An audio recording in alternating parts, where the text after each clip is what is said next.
የመሬት ጉዳይ ነው። ወልቃይት የመሬት ነገር ገና እሳት ሆኖ ይወጣል። የቴዎድሮስ ሀገር ነው ጎንደሬ። እንደዚህ ቃል ነገር የለም። ይሄ ነው የሚያጨርሰው። ወረራና መዋቅራዊ የዘር ማጥፋት በወልቃይት ጠገዴና ጠለምት። የምርምር ውጤት በጎንደር ዩኒቨርሲቲ። ጎንደር ኢትዮጵያ 2014 ዓ.ም።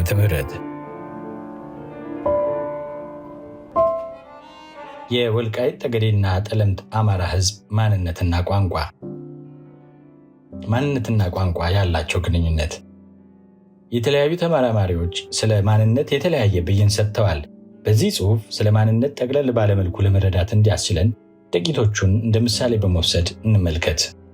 እንደ ሆግ ኤንድ አብርሃምስ በ1988 ዓ.ም እንደጻፉት ማንነት ማለት ቀጥታ ሰዎች እኛ ማንን ብለው ጠይቀው የሚያገኙት መልስ ሲሆን ምን አይነት ሰዎች እንደሆኑና ከሌሎች ጋር ያላቸውን ቁርኝነት የሚያሳዩበት ጽንሰ ሐሳብ ነው። ደንግ የተባለው ጸሐፊ ደግሞ በ1995 ዓ.ም በበኩሉ ማንነት ማለት ግለሰቦች ወይም ቡድኖች ራሳቸውን የሚገልጹበት ወይም ሌሎች እነሱን በዘር፣ በብሔር፣ በሃይማኖት፣ በቋንቋና በባህል መስፈርት ለይተው የሚያስቀምጡበት መንገድ ነው ሲል ይበይነዋል። ጄንኪንስ ደግሞ በ1996 ዓ.ም በተመሳሳይ ማንነትን ግለሰቦች ወይም ቡድኖች ከሌሎች ጋር ያላቸውን ማህበራዊ ግንኙነት የሚለዩበት መንገድ ነው ሲል ይገልጸዋል። በአጠቃላይ ማንነት አንድ ማህበረሰብ ከሌላው ማህበረሰብ ራሱን በተለያዩ መስፈርቶች የሚለይበት፣ እኛ እንዲህ ነን ብሎ የሚገልጽበት መንገድ ነው ማለት ይቻላል። የማንነት መገለጫ ከሆኑባቸው መስፈርቶች መካከል ቋንቋና ባህል በተመራማሪዎቹ ተጠቅሰዋል። ከዚህ በመነሳት እነዚህን መገለጫዎች ከማንነት ጋር ያላቸውን ቁርኝነት እንደሚከተለው እንመልከት። ቋንቋ የአንድ ማህበረሰብ ማንነት መገለጫ አንደኛው ሲሆን አንድ ሰው ከሚናገረው ቋንቋ በመነሳት ሙሉ በሙሉ ባይሆንም የየት ሀገርና አካባቢ ሰው መሆኑን መናገር ይቻላል። ምክንያቱም በቋንቋ ውስጥ የተናጋሪው ትውፊት፣ ታሪክ፣ ባህልና ማንነት ይገለጽበታል። ስለዚህም ሳቢን ኡሊቤሪ የተባለ ገጣሚ የሚከተለውን ጽፏል። በመጀመሪያ ቃል ነበረ፣ ቃልም ሥጋ ሆነ። መጀመሪያም እንደዛ ነበር፣ ዛሬም እንደዛው ነው። ቋንቋ ቃሉ በውስጡ ታሪኩን፣ ባህሉን፣ ትውፊቱን፣ የማህበረሰቡን ሕይወት ይይዛል። ይህም ሥጋው ነው። ቋንቋ ሕዝብ ነው። ያለ ቋንቋ ሕዝብን ማሰብ እንደማይቻል ሁሉ ሕዝብን ያለ ቋንቋ ማሰብ አይቻልም። ሁለቱ አንድና ተመሳሳይ ናቸው። አንዱን ማወቅ ሌላውን ማወቅ ነው። ኡሊቤሪ 1972። ይህ ጥቅስ ከመጽሐፍ ቅዱስ ጥቅስ በመውሰድ ይጀምራል። ይህም የቋንቋን መለኮታዊ አንድምታ ያመለክታል። በመቀጠልም ቋንቋን ከተናጋሪው ማንነት መነጠል ከባድ እንደሆነና አንዱ ከሌላው ውጭ ሕልውና እንደሌለው ያስረዳል። ስለዚህም ቋንቋ የአንድ ማህበረሰብ መሰረታዊ የማንነት መገለጫ እንደሆነ ይነግረናል።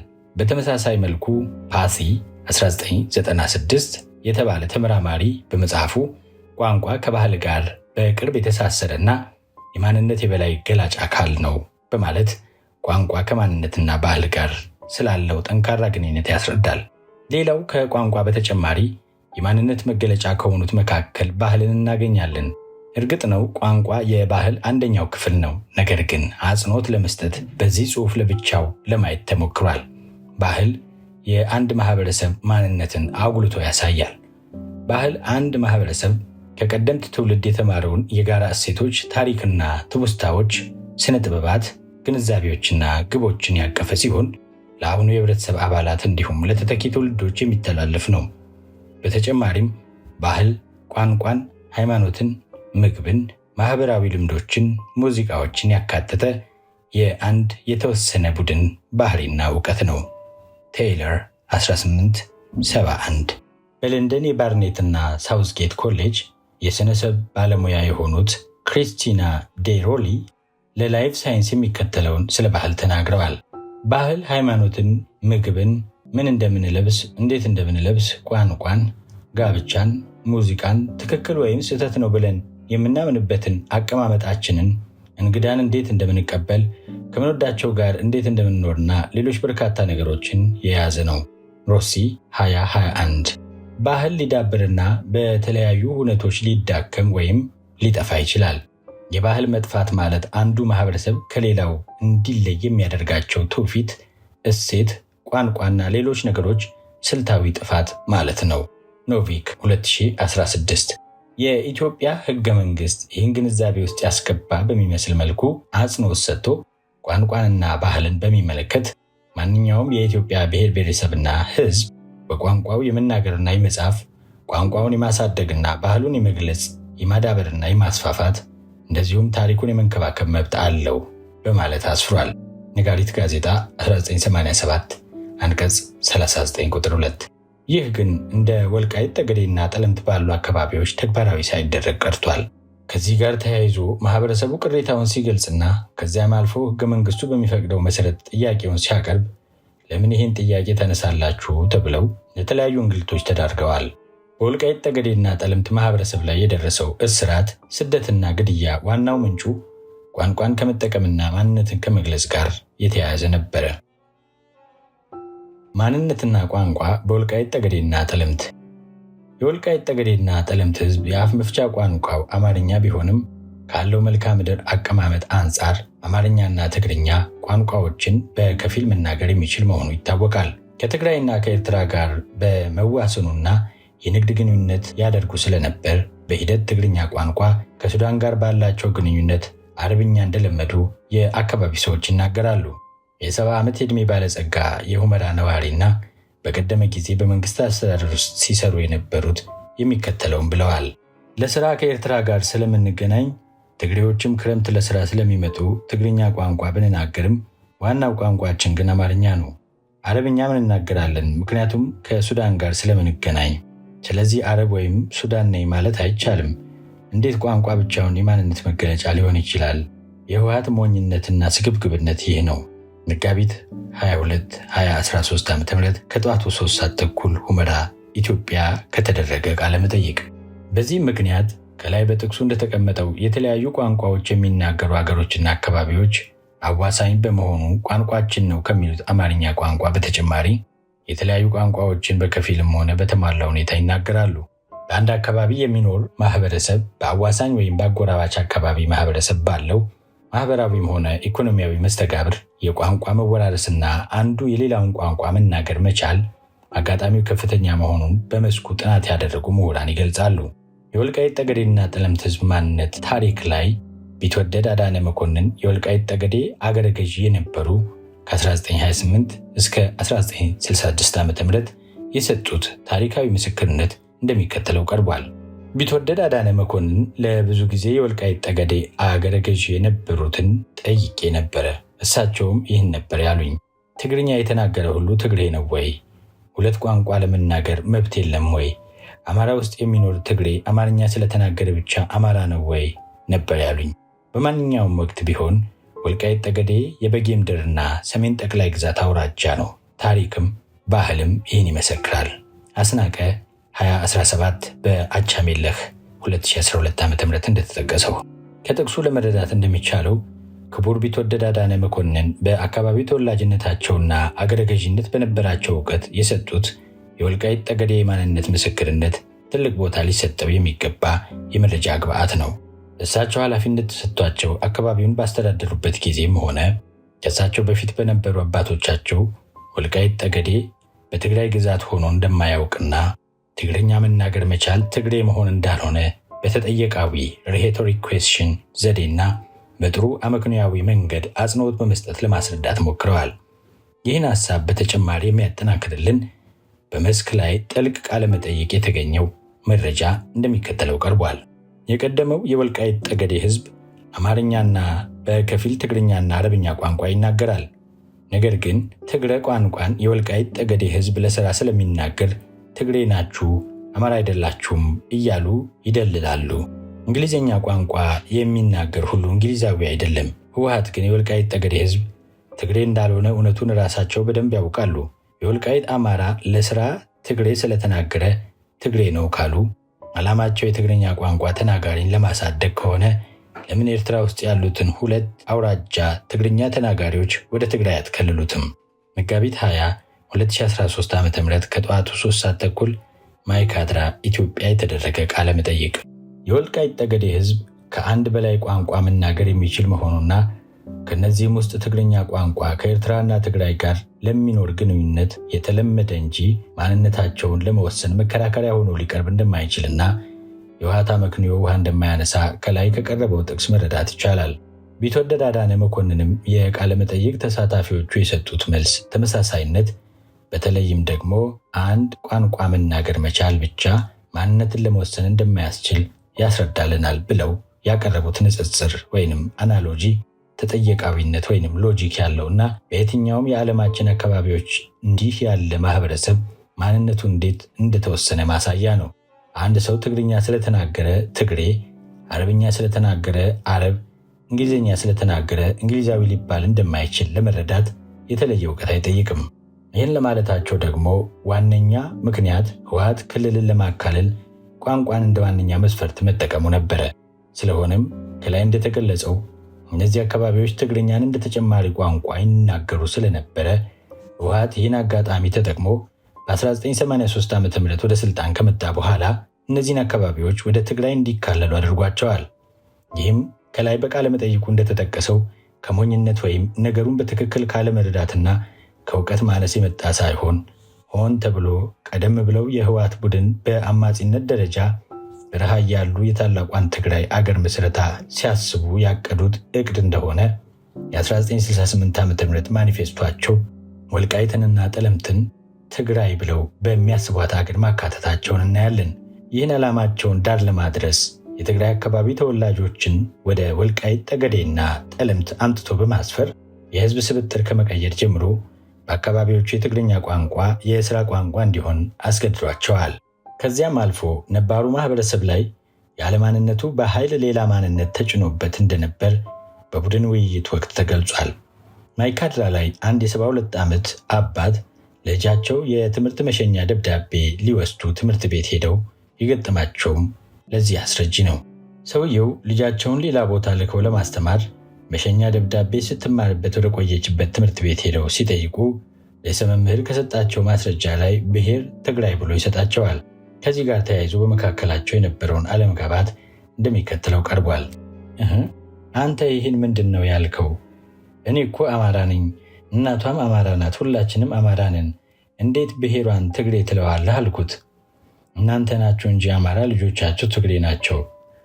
ይህንማ ማወቅ አለብህ አለኝ ርዕሰ መምህሩ። ሁመራ የተወለደ በትግራይ መሬት ውስጥ የተወለደ ሁሉ ትግሬ ነው።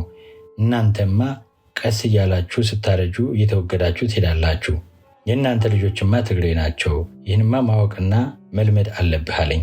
መጋቢት 20 2013 ዓ.ም ከጠዋቱ 4 ሰዓት ተኩል ማይካድራ ኢትዮጵያ የተደረገ ቃለ መጠይቅ።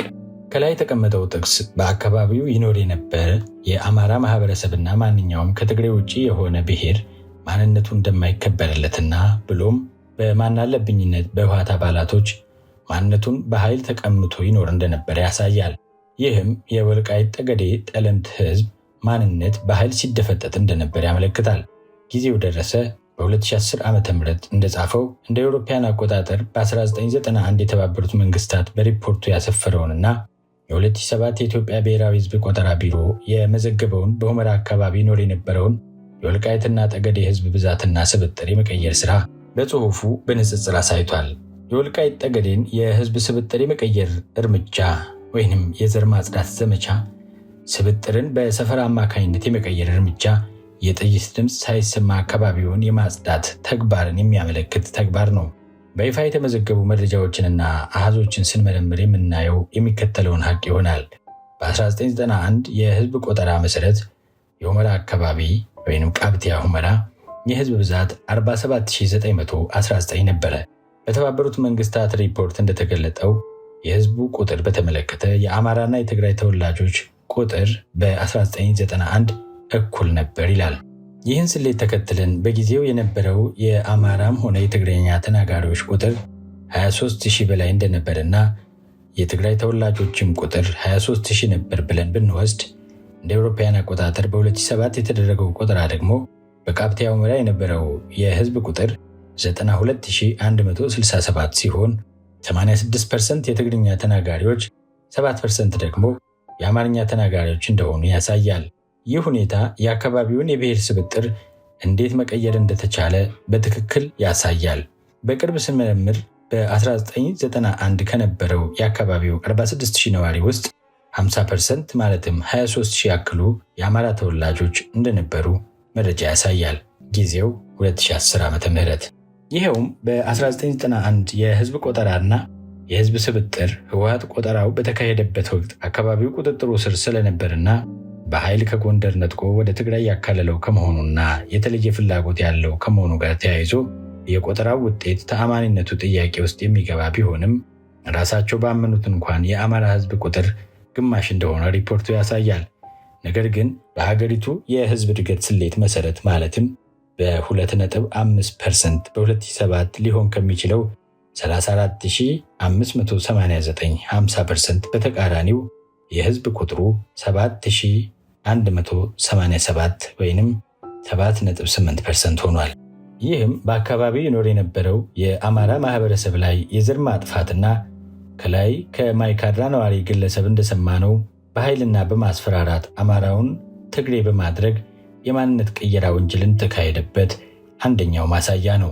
ይህም ምናልባት ህወሓት በጊዜ ሂደት ሙሉ ለሙሉ አማራውን ከአካባቢ ነዋሪነት በማጽዳት እየተነሳ ላለውና በየጊዜው ጉልበት እያገኘ ለመጣው የማንነት ጥያቄ አካባቢውን ነፃ ለማድረግ እንደሆነ አሁን ካለው ሁኔታ ጋር በማገናዘብ መገመት ይቻላል።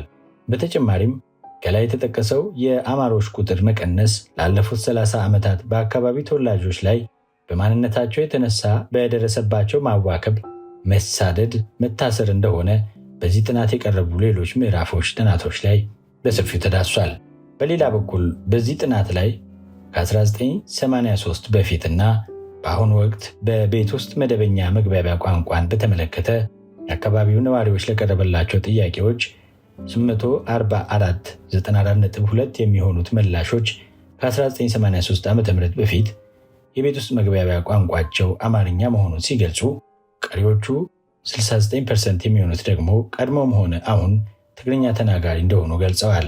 ሆኖም ከዓመታት የህወሓት ወረራ ስር ቆይታ በኋላ በ2013 ዓ.ም ቤታቸው ውስጥ አማርኛን የሚናገሩ ነዋሪዎች ቁጥር ከ94.2% ወደ 46.9% ወይም 420 ማሽቆልቆሉና 5% ብቻ የነበሩት ትግርኛ ተናጋሪዎች ብዛት ወደ 53.1% ማደጉን ያሳያል። ይህ በአጭር ጊዜ ውስጥ የታየው አስደንጋጭ የአማርኛ ቋንቋ ተናጋሪ ቅየራ ህወሓት ቦታውን ከተቆጣጠረ በኋላ ሲያደርገው በነበረው አስገዳጅ የማንነት ልወጣ መሰረት የመጣ መሆኑን ያመለክታል። ከጊዜ በኋላም የትግራይ ቋንቋዎች አጠቃቀም አዋጅ ደንብ ቁጥር 86/2007 ዓ.ም በማውጣት ከትግርኛ፣ ኩናማና ኢሮብ ውጭ ያሉ ቋንቋዎች በክልሉ ስራ ላይ እንዳይውሉ ከልክሏል። አዋጁ አያይዞም የትግራይ ክልል ቋንቋዎች ማለት ትግርኛ፣ ሳሆኛና ኩናምኛ ብቻ እንደሆኑ በመግለጽ በማስቀመጥ በጉልበት ያካለላቸውን በመቶ ሺዎች የሚቆጠር የወልቃይት ጠገዴ፣ ጠለምትና ራያ የአማራ ህዝብ በአዋጅ የጨፈለቀ መሆኑን ያረጋግጣል። ይህ አሰራር የዜጎችን በአፍ መፍቻ ቋንቋ የመናገር መብት የሚደነግገውን ዓለም አቀፍ ህግ የጣሰ ነበረ። በዚህ ጥናትና በጊዜው ደረሰ 2014 ዓ.ም ጥናት ውጤት ላይ የታየው የአማርኛ ተናጋሪ ቁጥር እጅግ በጣም ማሽቆልቆል መመሳሰል ህወሓት በአካባቢው የሰራውን የህዝብ ስብጥር ዲሞግራፊ ቅየራ ሴራ እውነታ በግልጽ ያሳያል። በአጠቃላይ ህወሓት ይህንን ሁሉ ቋንቋና ማንነት ላይ ያተኮረ አፈና የሚያደርገው የወልቃይት ጠገዴና ጠለምት ህዝብ በስነ ልቦና፣ ቋንቋ፣ ባህልና ማንነቱ አማራ ነኝ ብሎ ስለሚያምንና ተስፋፊ አጀንዳቸውን ስላልተቀበለላቸው እንደሆነ የቡድን ተወያዮች ሆነ ቃለመጠይቅ የተደረገላቸው ግለሰቦች ገልጸዋል። የወልቃይት ጠገዴና ጠለምት ህዝብ መሬቱንና ሀብቱን ከማጣቱ በተጨማሪ ማንነቱን ለበርካታ ዓመታት ተነጥቆ ኖሯል። በቋንቋው ልጆቹን እንዳያስተምር፣ የእምነት ስርዓቱን እንዳያከናውን ብሎም የማንነት ጥያቄው እየተጠናከረ ሲመጣ ከ2008 ዓ.ም በኋላ የአማርኛ ዘፈን ነዋሪዎች በመጠጥ ቤትም ሆነ በእጅ ስልካቸው እንዳያዘፍኑ እንደተከለከሉ የቡድን ውይይት መረጃዎች ያሳያሉ። ለምሳሌ የቃብቲያ አዲሃርዲ ከተማ ነዋሪ ህዳር 12 2012 ዓ.ም የቅዱስ ሚካኤል በዓል በሚያከብሩበት ወቅት በትግርኛ ካልሆነ በአማርኛ እንዳይዘፍኑ የተከለከሉበትን አጋጣሚ ቃለ መጠይቅ የተደረገላቸው አባት እንደሚከተለው አጫውተውናል። ህዳር 12 ቀን 2012 ዓ.ም የቅዱስ ሚካኤል በዓል በዚህ አካባቢ ትግርኛ ካልሆነ አማርኛ እንዳይዘፈን አሉ። ያኔ እኔ ቤተክርስቲያን ልሳለም ሄጄ ነበር። ህዝቡ ተፈራራና ማን ላሎዬ ብሎ ይዝፈን፣ እናንተ ለምንድን ነው የማትዘፍኑት ስላቸው የትግርኛ ዘፈን አንችልም አሉኝ። በሉ በራሳችሁ ቋንቋ ዝፈኑ አልኳቸው።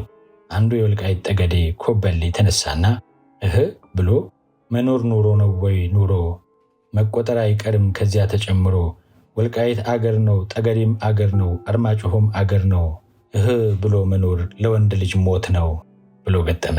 መጋቢት 26 2013 ከጠዋቱ 3 ሰዓት አዲሃዲ ኢትዮጵያ ከተደረገ ቃለ መጠይቅ። ቀረርቶ ምሬትን፣ ቁጭትንና የበደልን ህመም ጥግ ያሳያል። የመጀመሪያው ስንኝ ላይ የተቀመጠው የሚለው ቃል በደሉ የአንድ ቀን ወይንም የአንድ ጊዜ ብቻ እንዳልሆነና የቆየ የተደጋገመ መሆኑንና የመታፈን ስሜትን ያሳያል። ቀጥሎ ባሉት ስንኞች ደግሞ አሁን የወልቃይት ህዝብ እየኖረ ካለው ህይወት ይልቅ ሞት እንደሚሻል ይጠቅሳል። እየታመሙ የኖሩበት ጊዜ ከእድሜያቸው መቆጠሩ የሚያስቆጫቸው እንደሆነ ግጥሙ ይናገራል። በተጨማሪም ስንኞቹ የማንነት ነፃነታቸውን ከህልውናቸው ጋር እንደማይለያይና ከላይ የጠቀስነውን የኡሊቤሪን የ1972 ቋንቋ ህዝብ ነው፣ ያለ ቋንቋ ህዝብ ማሰብ እንደማይቻል ሁሉ ቋንቋን ያለ ህዝብ ማሰብ አይቻልም፣ ሁለቱ አንድና ተመሳሳይ ናቸው ያለውን ልብ እንድንል ያደርገናል። በአማርኛ እንዳይዘፈን ሲከለከሉ የማህበረሰቡን የማንነት ጥያቄ ለማዳፈን ያደረጉት ሙከራ እንደሆነ ያሳያል። አቀንቃኙ ይህን ግጥም ሲያቀነቅን ህይወቱን ምን ያክል አደጋ ላይ እንደጣልና መስዋዕትነት ሊያስከፍለው እንደሚችል ቢያውቅም ለመክፈል ዝግጁ እንደሆነ ያመለክታል። ይህ ሰው የማህበረሰቡ አንድ ወካይ ሲሆን በአጠቃላይ ማህበረሰቡ ከቋንቋው ጋር ያለውን ቁርኝት ማሳያ ነው። ከግጥሙ ይዘት በተጨማሪ ግጥሙ የተገጠመበትን ቋንቋ ስንመለከት የአካባቢው ማህበረሰብ መከፋቱን፣ ደስታውን የሚገልጽበት ቋንቋ የአማርኛ ቋንቋ እንደሆነ እንደ ጥሩ ማሳያ ያገለግላል።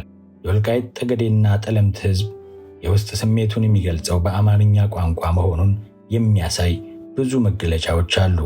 ለአብነትም በሰርግ ወቅት ከሚገጠሙት ግጥሞች አንስቶ እስከ ለቅሶ ስነ ስርዓት ባሉ የሙሾ ቀረርቶና ፉከራ ግጥሞች ሲታዩ በአማርኛ ይከወናል። በወልቃይት ወረዳ አድረመጥ ከተማ የመረጃ ስብሰባ በሚደረግበት ወቅት አንድ የ90 ዓመት አዛውንት በወልቃይት የወሰንና ማንነት ውዝግብ ላይ የጻፉትን ግጥም አጋርተውናል። ግጥሙ ያነሳው ጭብጥ ከተነሳው ርዕሰ ጉዳይ ጋር ስለሚገናኝ እንደሚከተለው ለትንታኔ እንዲመች ሆኖ ቀርቧል። የገጣሚው ሐሳብ በግጥሙ ውስጥ ታሪክ እንደተዛባ፣ ለዚህም የታሪክ ጸሐፊ ተወቃሽ እንደሆኑ ገልጧል። ኧረ ተው ጸሐፊ፣ ታሪክ አታዛባ፣ እንዴት ይታዘብህ ገዳመ ዋልድባ። ገጣሚው ወልቃይት በተዛባ ትርክት ወደ ትግራይ እንደተጠቃለለ፣ ህዝቡም ያለ ማንነቱ ሌላ ማንነት እንዲቀበል መደረጉን በማዘን እንደ አንድ የአካባቢው ታሪክ አዋቂ ሰው የተዛባ ታሪክ ጸሐፊን ተው ታሪክ አታዛባ እያሉ የሚወቅሱት። ለዚህም እንደ ምስክርነት ዋልድባን ይጠቅሳሉ። ዋልድባ የእምነት ቦታ ነው። ይህን መጥቀሳቸው ቦታው ከእውነት ጋር ያለውን አንድነት አጽንዖት ለመስጠትና እየተጻፈ ያለው የህወሓት የውሸት ትርክት መሆኑን ገልጸዋል። በመቀጠልም ጎንደርና ትግራይን የሚለያይ ወሰን ተከዜ እንደሆነ በሚከተለው ስንኞቻቸው ይገልጻሉ። ብዙ ዘመን አልፎ ስንት መንግስታት፣ ታሪኳ ዕውቅ ነው ድሮም ወልቃይት፣ በሸዋ በወሎ እያነጋገረ፣ በጎጃም በጎንደር እያነጋገረ፣ መረብ ተከበረ ተከዜ ተሻረ፣ እንዴት ነው ተከዜ የመጣህ ከላስታ፣ ከጠለምት ሲደርስ እንደምን ተረታ፣ ከወልቃይት ሲደርስ እንደምን ተረታ፣ ኧረ ተው ተከዜ እውነት ተናገር፣ እስቲ አስታርቃቸው መቀሌን ከጎንደር። ከላይ በመጀመሪያ 2 ስንኞች በተገለጸው ስንጀምር ወልቃይትና ጠለምት በታሪክ አከላለላቸውና ስነ ልቦና ትስስራቸው ከማን ጋር እንደነበሩ ግልጽና የታወቀ እንደሆነ ነው። ቀጣይ ባሉ ስንኞች እውነቱ ተጠቅሷል። ይኸውም የትግራይ የወልቃይትና ጠለምት ወሰን ተከዜ እንደሆነና የጎንደር አማራ አካል እንደሆነ፣ ነገር ግን በህወሓት ሴራ ይህ ወሰን እንደተሻረ ያስረዳል። መረብ ተከበረ ተከዜ ተሻረ የሚለው ስንኝ ብዙ ነገር ይነግረናል። አንደኛ አንድ የነበረ እውነት መፍረሱን ሲሆን፣ ይኸውም ከኤርትራ በኩል የነበረውን ለትግራይ የሚያዋስነውን ድንበር መረብ ወንዝን ሲያጸኑ፣ ነገር ግን ታሪክ ክፍሉ ላይ እንደተጠቀሰው ጎንደርና ትግራይን ከጥንት ጀምሮ የሚለየውን የተፈጥሮ ድንበር የሆነውን ተከዜን መሻራቸውን ነው። ሁለተኛና ከዚሁ ጋር ተያይዞ የሚመጣው የህወሓት አምባገነናዊ ድርጊት ነው። ያለ ወልቃይት ጠገዴና ጠለምት ህዝብ ፈቃድ በጉልበት ቦታዎቹን ወደ ትግራይ ማካለሉ ስርዓትና ታሪክን ማፍረሱን ይገልጻል። ለዚህም ተከዜን የሰውኛ ባህሪ በማላበስ እውነታውን አንተ ታውቃለህ፣ እባክህ ምስክርነት ስጥ የሚሉት ሰውን በኃይል በማስፈራራት ዝም ለማስባል ሙከራ አድርገዋል። መረብ ሲያስከብር እንዴት ተከዜ አንተ ጠለምት ላይና ወልቃይት ላይ ስትደርስ ትረታለህ? መረብ ሲከበር እንዴት ተከዜ አንተ ጠለምት ላይና ወልቃይት ላይ ስትደርስ ተረታህ? በማለት ወንዙን በመውቀስ እውነታው የአማራው ወሰን ይህ ነው ይሉናል ገጣሚው። ከዚህ ጋር ተያይዞ የፋሲል ደሞዝን በ2002 ዓ.ም የተዜመ የዘፈን ግጥም ማንሳት ግድ ይላል። ፋሲል በህወሓት ሴራ አማራ እውነተኛ ወኪል እንዳይኖረው በማድረግ ተከራክሮ በኤርትራ በኩል ወሰኑ መረብ እንደሆነው ሁሉ በዚህኛው በኩል ወሰኑ ተከዜ መሆኑን አስረግጦ ርስቱን የሚያስከብርለት በማጣቱ በህወሓት መቀማቱን ተቃውሞና ቁጭት ባዘለ መልክ እንደሚከተለው አዚሟል። ይህም መረብ ተከበረ ተከዜ ተሻረ በሚለው ስንኝ የተካተተውን ሐሳብና ድርጊት ኢፍትሐዊነት መልስ ይሰጠናል። አረሱት ይሉኛል የሁመራን መሬት፣ አረሱት ይሉኛል የሁመራን መሬት፣ አረሱት ይሉኛል የመተማ መሬት፣ የአርማጭሆን መሬት ያውም የኛ ነጣ አረሱት ይሉኛል ያውም የኛ መሬት ያውም የኛ ነጣ እነሱ ያርጉ ከኛ ሰው ሲታጣ ወራውና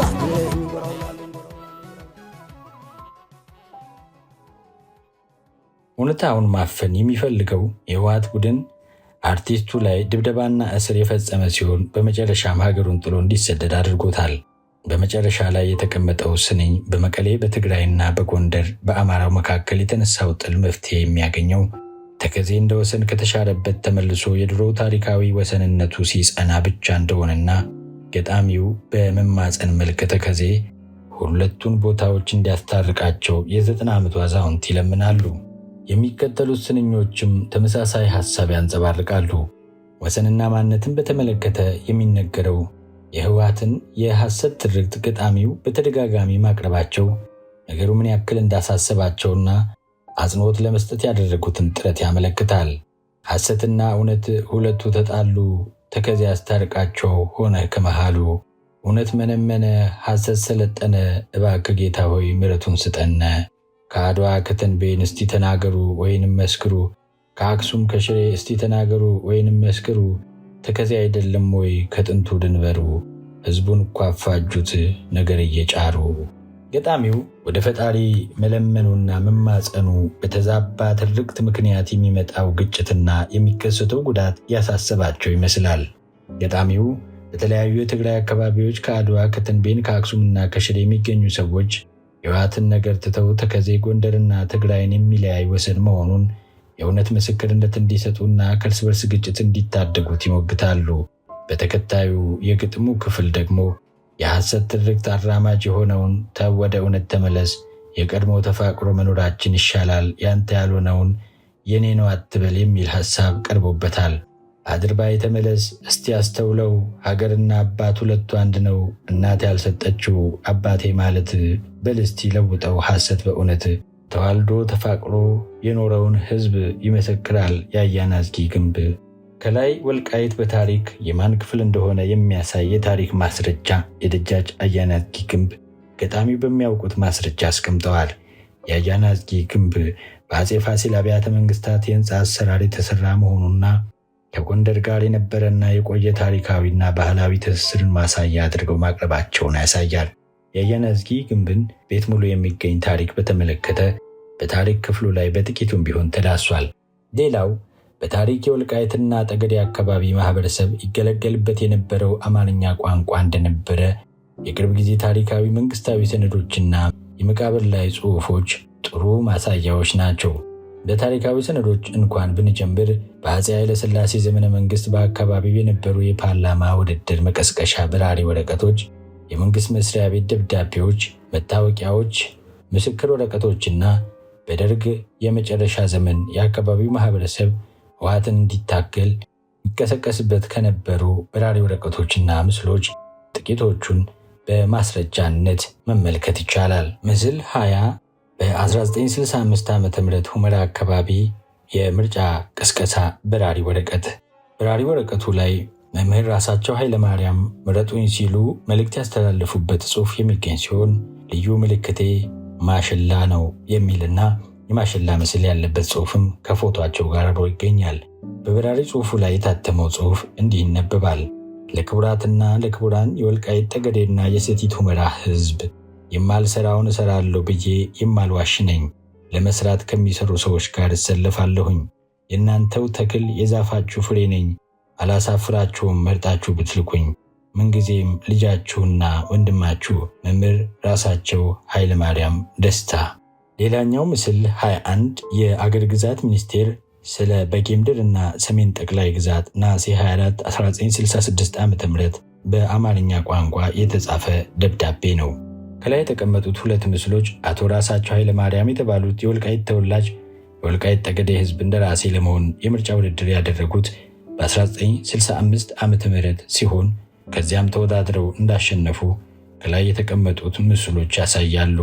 ከዚህ በተጨማሪ በታሪክ ዳሰሳ ክፍል ስር ለአብነት እንደ መረጃ የቀረቡት በአፄ ኃይለ ሥላሴና በደርግ ዘመነ መንግስት የመንግስት መስሪያ ቤቶች የተጻጻፉባቸው ደብዳቤዎች፣ የዘመቻ ጥሪ በራሪ ወረቀቶች፣ ደረሰኞች ወዘተ አይነት መረጃዎች ጥቂት ማሳያዎች ናቸው። በእነዚህ ደብዳቤዎች የተላለፈው መልእክትና የቀረበበት መንገድ ስንመለከት የአካባቢው ማህበረሰብ ይጠቀምበት የነበረ ቋንቋ አማርኛ እንደሆነ ያሳያል። ለምሳሌ ማንም ጤነኛ ሰው ምርጫ ለመመረጥ ቢፈልግ ማህበረሰቡ በማይሰማውና በማያውቀው ቋንቋ የምርጫ ቅስቀሳ አያደርግም። የትግል ቅስቀሳም እንዲሁ ከማህበረሰቡ ቋንቋ ውጭ ቢደረግ ዋጋ ስለማይኖረው ተግባራዊ አይሆንም። የመቃብር ላይ ጽሑፎችን እንዲሁ ስንመለከት በወልቃይትና አካባቢው መደበኛ የመግባቢያ ቋንቋ አማርኛ እንደነበር ያሳያል። ለአብነት ከዚህ በታች የሰፈሩትን ሁለት የመቃብር ላይ ጽሑፎች የያዙ ምስሎችን እንመልከት። ምስል 22 በቃብቲያ የቅዱስ ጊዮርጊስ ቤተክርስቲያን የተወሰደ የሻቃ ደሱ ብሬ መቃብር። ይህ መቃብር የሻቃ ደሱ ብሬ ነው። ሻቃ ደሱ ብሬ 1857 ዓመተ ምህረት ተወለዱ። በተወለዱ 18 ዓመታቸው ለመንግስት አገልጋይ ሆነው በአጤ ዮሐንስ ዘመነ መንግስት 14 ዓመት ሙሉ አገልግለዋል። በአጤ ምኒልክ ዘመነ መንግስት 7 ዓመት አገልግለዋል። በተወለዱ በ74 ዓመታቸው መስከረም 12 ቀን 1931 ዓ.ም ከዚህ ዓለም በሞት ተለይተዋል። የቀብራቸው ሥነ ሥርዓትም የተፈጸመው ከአገራቸው ከቃብቲያ ቅዱስ ጊዮርጊስ ቤተ ክርስቲያን ነው። ይህ ሕንፃ መቃብር የእሳቸው ነው የሚል ነው። ምስል 23 ደግሞ በቃብቲያ የቅዱስ ጊዮርጊስ ቤተ ክርስቲያን የተወሰደ የእማሆይ ተመኙ ተፈሪ መቃብር ነው። እንዲህ ይነበባል።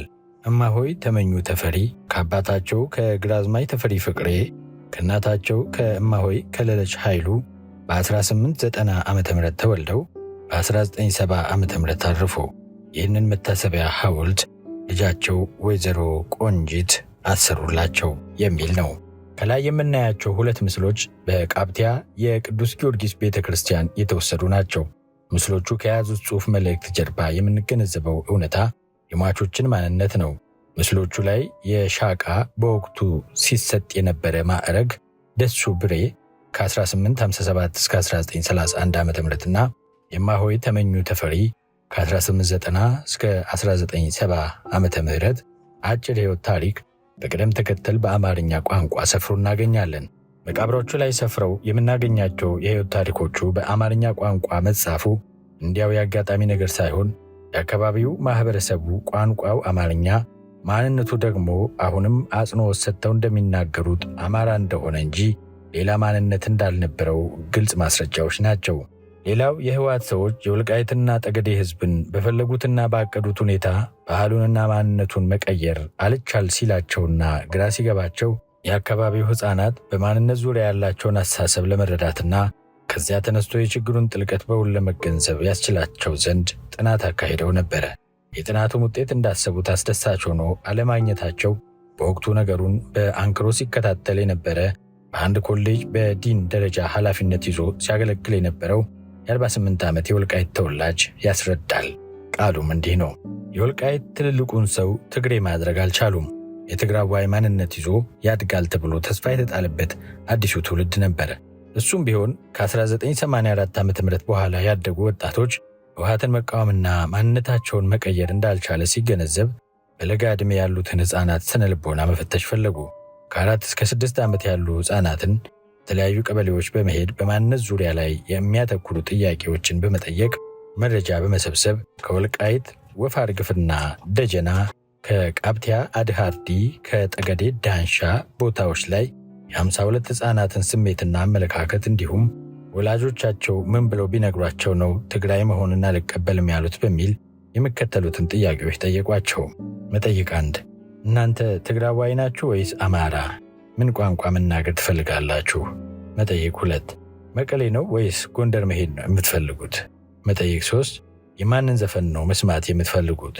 በዚህ መሰረት ከተጠየቁት 52 ሕፃናት 48 ወይንም 92.3 በመቶ የሚሆኑት ማንነታችን አማራ ነው የሚል ምላሽ ስለሰጧቸውና ሁሉም ሕፃናት መቀሌ ከመሄድ ይልቅ ወደ ጎንደር መሄድን እንደመረጡና አሁን ትክክለኛውን አሃዝ ብረሳውም አብዛኞቹ የጎንደርን ዘፈን እንደሚወዱ የጥናት ውጤታቸው ይዞ ሲወጣ ጉዳዩ ለህወሓት አመራሮች ራስ ምታት ሆኖባቸው መቀሌ በነበረ ስብሰባ ላይ ሪፖርቱ ቀርቦ እነ አባይ ወልዱ በእጅጉ ተበሳጭተው ሲብሰከሰኩ እኔም የአንድ ትምህርት ኮሌጅ ተቋም ኃላፊ በመሆኔ ዋናው የትምህርት ግምገማ አልቆ ይህ ሪፖርት ሲቀርብ በጉዳዩ ላይ ታዳሚ ሆኜ የምታዝበድል ገጥሞኝ ስለነበር ሁሉም ነባር ታጋዮች ብዙ ያልሰራነው ሥራ አለ በማለት በጉዳዩ ላይ ለተጨማሪ ግምገማ ሊቀመጡ ሲሉ በከፊል አማራ የሆነውን ለይተው ስላስቀሩን ምን እንደወሰኑ ማወቅ አልቻልኩም። ይህ የሚያሳየው የወልቃይት ሕዝብ ያን ሁሉ ግፍና መከራ እየተደረገበትም ትግራይ ለመሆን ቀርቶ መምሰል ያልቻለ መሆኑን ያሳያል። ሚያዝያ 15 2013 ዓ.ም ቃብቲያ ኢትዮጵያ የተደረገ ቃለ መጠይቅ። በሌላ በኩል ጥያቄ ከተጠየቁት ሕፃናት መካከል የአንደኛውን ወላጅ እናት ቃብቲያ ላይ በማግኘት ስለ ሁኔታው በጠየቅናቸው መሰረት በዕለቱ የነበረውን የሚያስታውሱትን ሁኔታ እንዲህ ሲሉ አጋርተውናል። የቀበሌያችን ትምህርት ቤት መምህር የነበረና አንድ የማላውቀው ወጣት መጥተው ሰላም ካሉኝ በኋላ ፋሲል ቀጣይ ምን መማር እንደሚፈልግ ልንጠይቀው ነው ብለው ጠሩትና ከረሜላ ሰጥተው ትምህርት መቼ ነው የምትገባ እያሉ እያጫወቱ መጠየቅ ጀመሩ። እኔም ራቅ ብዬ አዳምጥ ነበረ። በጨዋ መልክ ቀርበው ሕፃኔን የሚጠይቁት ጥያቄ ግን ውስጥ ይረበሸው። ለ6 ዓመት ሕፃን የሚጠየቅ አልነበረም። የሚጠይቁት በትግርኛ ሲሆን አንደኛው ድምፅ መግጫ ይዞ ጠጋ ሲያደርግ መለከት ነበረ። እንስኻ እንታይኻ አምሃራይ ዲኻ ትግራዋይ? አንተ ማነህ? አንተ ማነህ? አማራ ነህ? ትግራዋይ ነህ? ጎንደር ነው መቀሌ ነው መሄድ የምትፈልግ? ማታ ማታ እናት አባት ምን ያስተምሩሃል? ሕፃኑም እኔ ፋሲል ደሞዝን ነው የምወደው፣ ጎንደር መሄድ ነው የምወደው እያለ ሲመልስላቸው ጎንደር ምን አለ ሄደህ ታውቃለህ እያሉ ሲጠይቁት ነበረ። ከዚያ ሲጨርሱ በል ከርሞ ከኛ ትምህርት ቤት እንድትመጣ ብለውት ሄዱ። ሲሄዱ ደስ አላላቸውም መሰለኝ እኔንም ቻው ሳይሉ ሄዱ። ሚያዝያ 12 2013 ዓ.ም ቃብቲያ ኢትዮጵያ የተደረገ ቃለ መጠይቅ። ምንም እንኳን የዚህ ጥናት ሙሉ መረጃውን ማግኘት ባይቻልም ከላይ ያሉት ሁለቱ መረጃ ሰጪዎች ከሰጡት ሐሳብ በመነሳት የህወሓት ከፍተኛ አመራር ባሰቡት መሰረት የወልቃይት ማህበረሰብ መለወጥ አለመቻላቸውና በፍኖተ መርሃቸው ያሰፈሩት ዕቅድ እንደተሰናከለባቸው መረዳት ይቻላል። ይህ የዳሰሳ ጥናታቸው የሚነግረን በወረራ በያዟቸው አካባቢዎች አዲስ ትውልድ ለመፍጠር አቅደው መስራታቸውንና የዕቅዳቸው አለመሳካቱን ነው። ይህን ተከትሎ ከጭንቀታቸው ብዛት የተነሳ ከስነ ምግባር ውጪ በሆነ መልኩ ለትምህርት እንኳን ያልደረሱ ሕፃናትን በማጨናነቅ አላስፈላጊ ጥያቄ ሲጠይቁ ይታያል። በሌላ መልኩ ከላይ ያለው ውጤት በማንነት ጉዳይ በቂ ግንዛቤ የላቸውም ተብሎ የሚታሰቡ ሕፃናት እንኳን ሳይቀር ከቤተሰቦቻቸው የረሱትን ማንነትና ስነ ልቦና አስከትለው እናያለን። በአጠቃላይ ህወሓት ወልቃይት ጠገዴና ጠለምትን ከመቆጣጠሩ በፊት ማህበረሰቡ ይገለገልበት የነበረው ቋንቋ አማርኛ እንደነበርና ላለፉት 40 ዓመታት በተደረገባቸው የቋንቋና የባህል ጫና ስር ቢቆይም ህዝቡ ቋንቋውንና ባህሉን ጠብቆ ለማቆየት ከፍተኛ ተጋድሎ እንደፈጸመ የጥናቱ ውጤት ያሳያል።